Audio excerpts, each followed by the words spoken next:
Vaccine काम कर रही है, लेकिन पी स्ट्रेन की बात करें उस पर वैक्सीन की एफिशिएंसी कम हो जाती है।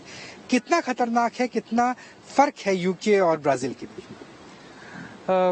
फर्क तो वैसे म्यूटेशंस में है कि कुछ कुछ म्यूटेशंस अपने अपने अलग ब्राजील के संगे P1 के है और कुछ B117 के भी अलग है।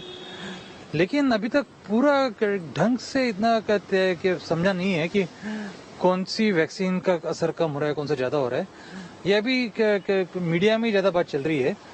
विज्ञान जगत के सामने में ऐसा कोई ये नहीं आया कि कई सारे वैक्सीनों को जिनको अनुमति मिली है आज के दिन पूरे विश्व में, जैसे कि फाइजर की हो, मॉडर्ना की हो, एस्ट्राजेनेका की हो, रशिया की स्पुतनिक की हो, तो इन सभी वैक्सीनों का अभी तक ऐसी कोई स्टडी सामने में नहीं आई है कि वो कम या ज्यादा इफेक्टिव ब्राजील के स्ट्रेन पे हो।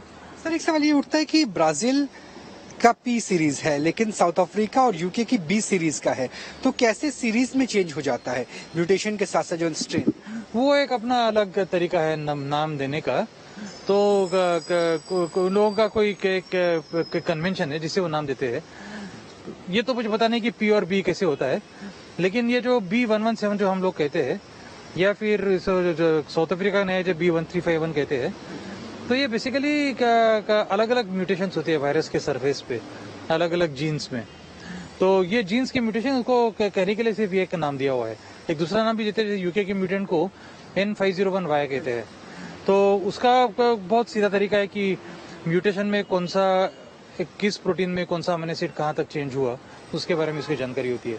लेकिन उसका एक अपना तरीका होता है, कन्वेंशन है नाम देने का। सर, ये भी कहा जा रहा है कि जो ब्राजील का पी संक्रमण है उसके लड़ने के लिए ज्यादा एंटीबॉडी की जरूरत पड़ती है, यानी जो वैक्सीन है वो ज्यादा मात्रा में एंटीबॉडी बनाए तब उससे लड़ा जा सकता है। ऐसी कुछ रिसर्च भी सामने आई है, आप कितने सहमत?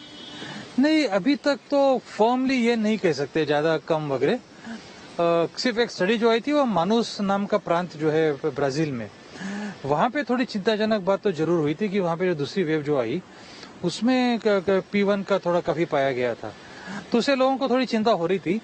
लेकिन आज के दिन में इसके बारे में इतनी जानकारी नहीं है कि एंटीबॉडीज कम ज्यादा होने से क्या फर्क पड़ रहा है वायरस। लेकिन जो मानुस की आपने बात की वो अमेजोन जो उनका स्टेट है, उनकी कैपिटल भी है, और वहाँ एक बार कहा जाए 70% 75% एक तरह से एंटीबॉडीज लोगों के अंदर सीरो सर्वे में निकली है।